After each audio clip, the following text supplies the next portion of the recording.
हाय दोस्तों, क्या आप भी कॉन्ट्रैक्टर का जीएसटी रिटर्न फाइलिंग करना चाहते हैं और आपको पता नहीं है कि कॉन्ट्रैक्टर का जीएसटी रिटर्न फाइलिंग कैसे किया जाता है? तो मैं आज आपके लिए लाया हूं कि कॉन्ट्रैक्टर का जीएसटी फाइलिंग कैसे किया जाता है, उसका मैं फुल प्रोसेस आज आपको बताने वाला हूं। टीडीएस रिटर्न फाइलिंग कैसे किया जाता है, जीएसटी 1 जीएसटी 3 भी रिटर्न फाइलिंग कैसे किया जाता है, सारा चीज़ मैं आज आपको स्टेप बाय स्टेप बताने वाला हूं। तो वीडियो थोड़ा सा लंबा होने वाला है, तो वीडियो को लास्ट तक जरूर देखिएगा, तभी आपको समझ में आएगा। तो चलिए मैं वीडियो को शुरू करता हूं। वीडियो शुरू करने से पहले यदि वीडियो को अच्छा लगे तो एक लाइक जोर से कर दीजिएगा। चैनल में नए हैं तो चैनल को सब्सक्राइब करके बेल आइकन पर ऑल प्रेस कर दीजिएगा, ताकि इसी तरह इन्फॉर्मेशन वीडियो सबसे पहले आप तक पहुंचे। और यदि आप फेसबुक और इंस्टाग्राम में ये वीडियो देख रहे हैं तो चैनल को जरूर से फॉलो कर लीजिएगा। तो चलिए मैं वीडियो को शुरू करता हूँ। पहले आपको जीएसटी पोर्टल पर आ जाना होगा। सिंपली सर्विस वाला ऑप्शन पर आपको आ जाना होगा। उसके बाद सिंपल आपको रिटर्न पर आ जाना है और रिटर्न पर आके आपको यहाँ पर मिल जाएगा TDS and TCS credit received. Simple आपको उस पर क्लिक कर देना होगा। जैसे सामने कुछ इस तरह इंटरफेस ओपन हो जाएगा। यहाँ पर आपका पूछा जाएगा में यानी कि कौन सा मंथ में आपका पेमेंट आया है। तो मैं अभी थर्ड क्वार्टर फाइलिंग करूंगा। तो थर्ड क्वार्टर में आता है अक्टूबर, नवंबर और दिसंबर।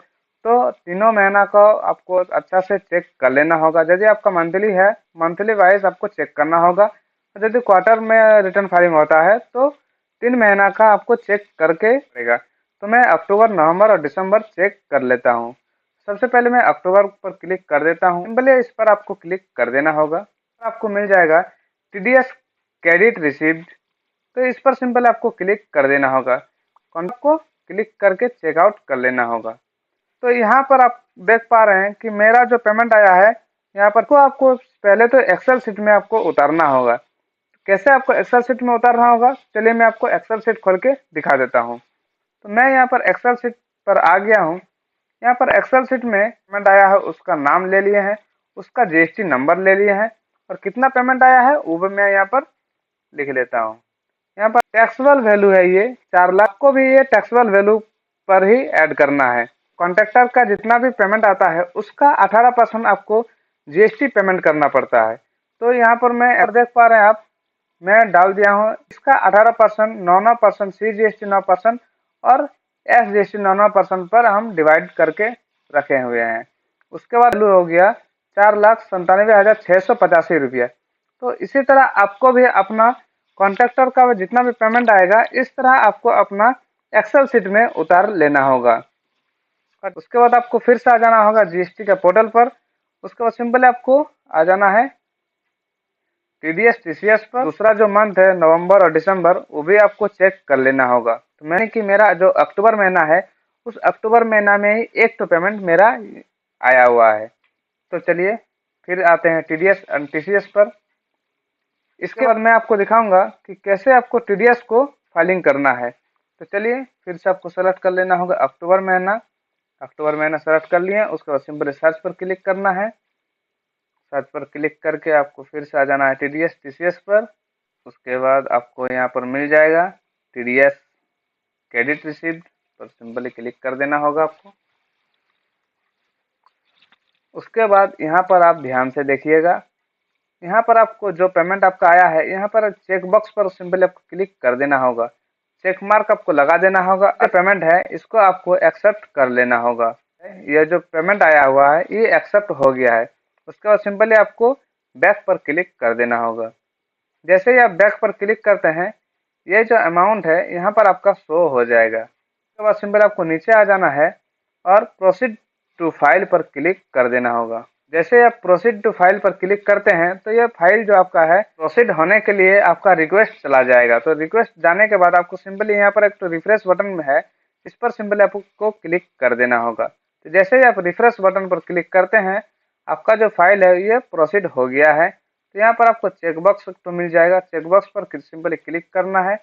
उसके बाद चेकबॉक्स पर क्लिक करने के बाद आपको यहाँ पर ऑथराइज सिग्नेचरी पर सेलेक्ट कर लेना होगा और सिंपली आपको फाइल टीडीएस क्रेडिट रिसीव पर आपको सिंपली क्लिक कर देना होगा। आपको एक पॉपअप मैसेज आएगा, सिंपली आपको इसको यस कर देना होगा।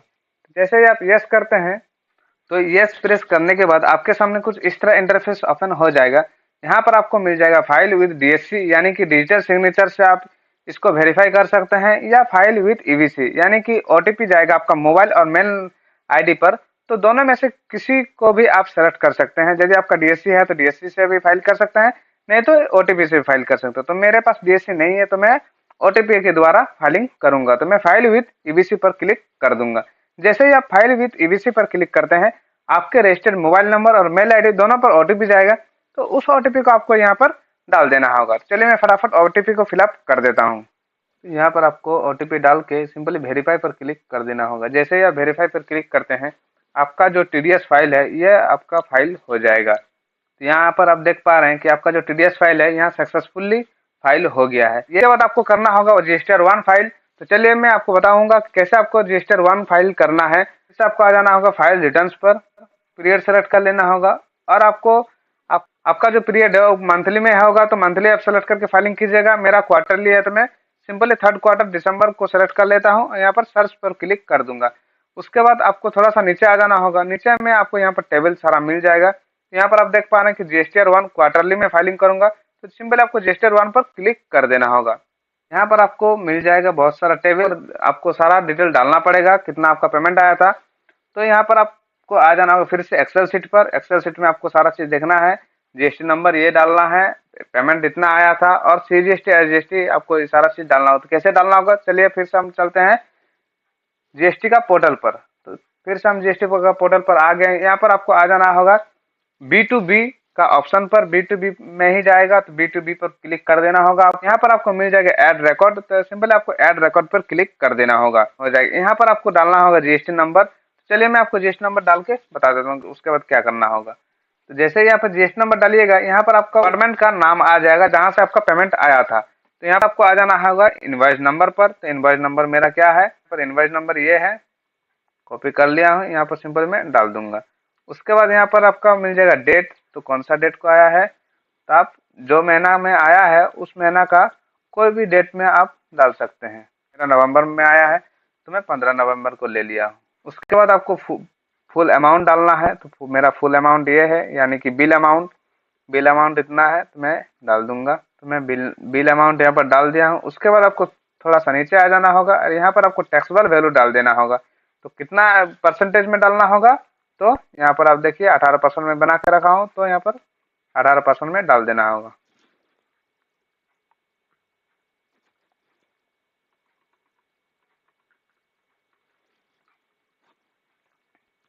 तो इस तरह आपको अपना सारा डिटेल पूरा डाल देना होगा।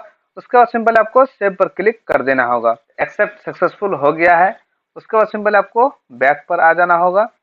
फिर से आपको एक बार बैक पर आ जाना होगा। उसके बाद आपको फिर से आ जाना होगा आपका टेबल पर। यहाँ पर आपका टेबल मिल जाएगा। उसके बाद आपको यहाँ पर कुछ नहीं करना है, सिंपली आपको डॉक्यूमेंट इशू में जो भी आपका बिल नंबर है वो बिल नंबर यहाँ पर डाल देना होगा। तो मैं यहाँ पर डॉक्यूमेंट इशू पर आता हूँ। डॉक्यूमेंट इशू पर आके आपको सिंपली ऐड डॉक्यूमेंट पर क्लिक कर देना होगा। यहाँ पर आपको अपना इनवॉइस नंबर डाल देना होगा। मेरा इनवॉइस नंबर एक ही तो है तो मैं डाल दिया हूँ। टोटल नंबर 1, यहाँ पर कैंसिल एक भी नहीं हुआ है तो 0 डाल दूंगा। उसके बाद सिंपली नीचे आ जाना होगा और सेव पर क्लिक कर देना होगा। तो सिंपल आपको आ जाना होगा जीएसटीआर 1 पर। जीएसटीआर 1 पर आके आपको यहाँ पर सिंपली जनरेट समरी पर क्लिक कर देना होगा। जैसे ही आप जनरेट समरी पर क्लिक करते हैं, आपका जो भी डिटेल डाले हैं वो आपका जनरेट हो जाएगा। जनरेट समरी पर क्लिक करने के बाद आपको सिंपल एक रिफ्रेश बटन पर क्लिक कर देना होगा और उसके बाद आपका जो डिटेल है वो आपका जनरेट होके रेडी हो जाएगा। उसके बाद आपको सिंपली आ जाना होगा टू फाइल समरी पर क्लिक कर देना होगा।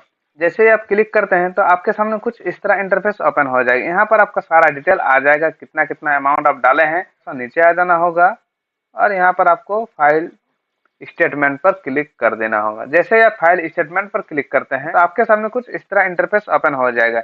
यहाँ पर सिंपल आपको चेकबॉक्स पर क्लिक कर देना होगा। ऑथराइज सिग्नेचरी पर आपको सिंपली सेलेक्ट कर लेना होगा। उसके बाद आपको सिंपली फाइल विथ ईबीसी पर क्लिक कर देना होगा। जैसे ही आप फाइल विथ ईबीसी पर क्लिक करते हैं, आपका मोबाइल नंबर और मेल आईडी पर एक ओटीपी आ जाएगा। उस ओटीपी को आपके यहाँ पर फिलअप कर देना होगा। चलिए मैं ओटीपी को फिलअप कर देता हूँ। तो ओटीपी डालने के बाद आपको सिंपली वेरीफाई पर क्लिक कर देना होगा। आपका जो जीएसटीआर 1 है यहाँ पर आपका कंप्लीट हो जाएगा। फिर से आपको आ जाना होगा फाइल रिटर्न्स पर। उसके बाद फिर से आपको पीरियड सेलेक्ट कर लेना होगा। पीरियड सेलेक्ट करने के बाद आपको सिंपली सर्च पर क्लिक कर देना होगा। उसके बाद आपको आ जाना होगा GSTR 3B पर। GSTR 3B पर आपको सिंपली क्लिक कर देना होगा। उसके बाद इस तरह मैसेज आएगा, सिंपली इसको आपको क्लोज कर देना होगा। उसके बाद थोड़ा सा नीचे आइएगा, यहाँ पर आपका जो भी आप सेल डाले हैं यहाँ पर आपका शो हो जाएगा। तो एक बार चेकआउट कर लीजिएगा आप जो सेल डाले हैं। उसके बाद सिंपली कन्फर्म पर आपको क्लिक कर देना होगा। कन्फर्म पर क्लिक करने के बाद आपका देख लीजिएगा कुछ परचेज वगैरह रहेगा, तो यहाँ पर आपका शो होगा। मेरा कुछ भी परचेज वगैरह नहीं है तो मेरा यहाँ पर नहीं आएगा कुछ। यदि आपका आता है तो आप एक बार अच्छा से उसको भी चेकआउट कर लीजिएगा। तो सिंपल आपको फिर से आ जाना होगा नीचे और सेव GSTR 3B पर क्लिक कर देना होगा। ये डेटा जो है आपका सेव हो जाएगा। जैसे ही सेव हो जाता है, यहाँ पर GSTR डिटेल सेव्ड सक्सेसफुली आ गया है। उसके बाद फिर से आपको नीचे आ जाना होगा, यहाँ पर आपको मिल जाएगा प्रोसीड टू पेमेंट पर क्लिक कर देना होगा। उसके बाद फिर से आपको नीचे आ जाना होगा, पेमेंट का डिटेल आ जाएगा आपका। यहाँ पर आपको देख लेना है कि आपका कुछ पेमेंट बन रहा है क्या। तो मेरा यहाँ पर कुछ भी पेमेंट नहीं बन रहा है, तो सिंपल आपका मैक पेमेंट पर क्लिक कर देना होगा। उसके बाद सिंपली एग्री एंड कंटिन्यू पर क्लिक कर देना होगा। उसके बाद वार्निंग आएगा, वार्निंग को आपको यस कर देना होगा। यस करने के बाद यहाँ पर आपका जो डिटेल है ये अपसेट हो जाएगा। अपसेट यहाँ पर सक्सेसफुली आपका हो जाएगा। सिंपल आपको ओके पर प्रेस कर देना होगा। ओके पर प्रेस करने के बाद आपको सिंपली फिर से नीचे आ जाना होगा और प्रोसीड टू फाइल पर क्लिक कर देना होगा। जैसे ही आप प्रोसीड टू फाइल पर क्लिक करते हैं तो आपके सामने कुछ इस तरह इंटरफेस ओपन हो जाएगा। फिर से आपको करना है चेकबॉक्स पर क्लिक। उसके बाद ऑथराइज सिग्नेचरी पर क्लिक कर देना होगा और आपको ये सेलेक्ट कर लेना होगा और फिर से आपको कर देना होगा file GSTR 3B with EBC पर सिंपल आपको क्लिक कर देना होगा। तो उसी तरह आपका मोबाइल और मेल आईडी पर OTP जाएगा, उस OTP को यहाँ पर आपको फिलअप कर देना होगा। चलिए मैं OTP को फिलअप कर देता हूँ। OTP को फिलअप करने के बाद सिंपल आपको वेरीफाई पर क्लिक कर देना होगा। तो यहाँ पर आपका GSTR 3B भी फाइल हो गया है। तो आपको भी इसी तरह अपना कॉन्ट्रैक्टर का GST रिटर्न फाइलिंग कर लेना होगा। आशा करता हूँ इस वीडियो में आपको सारा चीज़ समझ में आ गया होगा। यदि इसमें कुछ भी आपका डाउट है तो कमेंट बॉक्स में आप कमेंट कर सकते हैं। कमेंट का रिप्लाई मैं जल्दी देने का कोशिश करूँगा। फिर मिलते हैं हम लोग नेक्स्ट वीडियो में। तब तक के लिए जय हिंद, वंदे मातरम, थैंक यू।